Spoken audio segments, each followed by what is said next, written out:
আসসালামু আলাইকুম বন্ধুরা, আজকে আমরা চলে এসেছি বরিশাল জেলার পানারীপাড়া উপজেলায় 22 ইউনিয়নের দত্তপাড়া গ্রামের সাতানি জমিদার বাড়ি।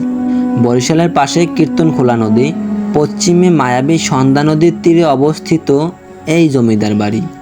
যদিও এখন এটা ভূতুড়ে বাড়ি নামে পরিচিতি লাভ করেছে। আমরা চলে এসেছি জমিদারের মূল বাড়ির সামনে। আপনারা দেখতে পাচ্ছেন আমাদের সামনে আছে দুর্গা ও কালী মন্দির এবং ডান পাশে বদ্ধঘরে আছে রাধা মাধব মন্দির। আমাদের বাম পাশে রয়েছে বাড়ির মূল প্রবেশ পথ। 22 একর জমির ওপর নির্মাণকৃত বাড়িটিতে প্রায় 24টিরও বেশি দালান রয়েছে। তার ভিতর 2টি দালান বর্গী আমলের। আক্রমণ প্রতিহত করার জন্য দালানটিতে একটি দরজা ও 2টি জানালা তৈরি করা হয়েছিল। বালাখানা নামেও এখানে একটি দালান ছিল। নায়েবরা বসত সেই বালাখানায়। এখানে এত বড় একটা জমিদার বাড়ি থাকলেও আশেপাশের লোকজনেরা এই সম্পর্কে কিছু বলতে অপারগ। এমনকি আশেপাশের অনেক মানুষই এখানে জমিদার বাড়ি আছে সেটাও জানেন না। তাই এই বাড়িটি সম্পর্কে সঠিক তথ্য পাওয়া অনেক মুশকিল। জমিদাররা ছিলেন 2 ভাই, বিজারাম সাহা এবং সীতারাম সাহা। তারা যশোর থেকে এই জায়গায় এসে জমিদার বাড়ি নির্মাণ করেছিলেন। জমিদার ছিলেন অত্যন্ত কঠিন মনের মানুষ। অত্যাচার ও শ্বশুরি ছিল এই জমিদারদের মূল নীতি।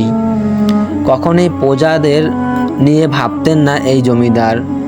স্থানীয়দের মুখে শোনা গেছে এই বাড়িটির সামনে থেকে জুতা পায়ে হেঁটে যেতে পারতেন না কোনো প্রজা। সামান্য কোনো অপরাধ করলেও দিত কঠিন সাজা। স্থানীয়রা এটাকে অত্যাচারী জমিদার বাড়িও বলেন। লোকমুখে জানা যায় সাতানিতে একটি 5ম শ্রেণীর স্কুল ছিল। ইন্দিরা ইস নামে নামকরা এক মহাপণ্ডিত এই প্রতিষ্ঠানের দায়িত্বে ছিলেন। এই স্কুলে নিমাচাঁদ চক্রবর্তী মহাশয় শিক্ষকতা করতেন।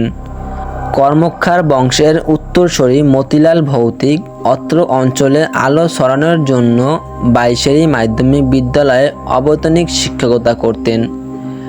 জমিদারদের সেবায় নিয়োজিত ছিলেন ডাক্তার লক্ষ্মীকান্ত ভৌতিক এবং ডাক্তার সূর্যকান্ত সাহা। ডাক্তার সূর্যকান্ত সাহার পুত্র ডাক্তার উত্তম কুমার সাহা এখন বরিশালের শেরে বাংলা মেডিকেল কলেজ হাসপাতালের শিশু বিশেষজ্ঞ।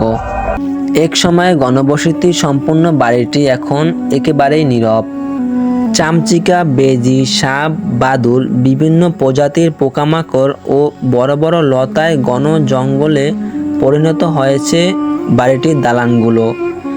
স্থানীয়দের মুখে আরও শোনা যায় সেখানে শুধু দুর্গা, কালী ও রাধা মাধব মন্দির ছিল না, বরং নারায়ণ এবং মনসা মন্দিরও ছিল। সবচেয়ে আকর্ষণীয় বিষয় হলো সেখানে একসাথে 3টি দুর্গাপূজা হতো। মহিষ বলিদান হতো, সেই পরিবর্তে ভোগ দেওয়া হতো।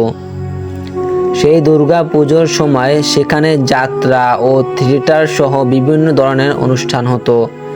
এখনও সেখানে ঐতিহ্য ধারণ করে পালন করা হয়।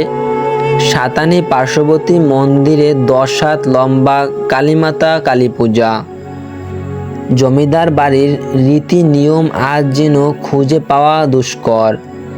বাড়িটি দেখলেই মনে হয় মুকুটটি পরে আছে শুধু রাজা নেই, রাজাবিহীন এক রাজ্য। পরিত্যক্ত জমিদার বাড়ি পড়ে আছে ঠিকই, কিন্তু সেই মানুষগুলো আর নেই।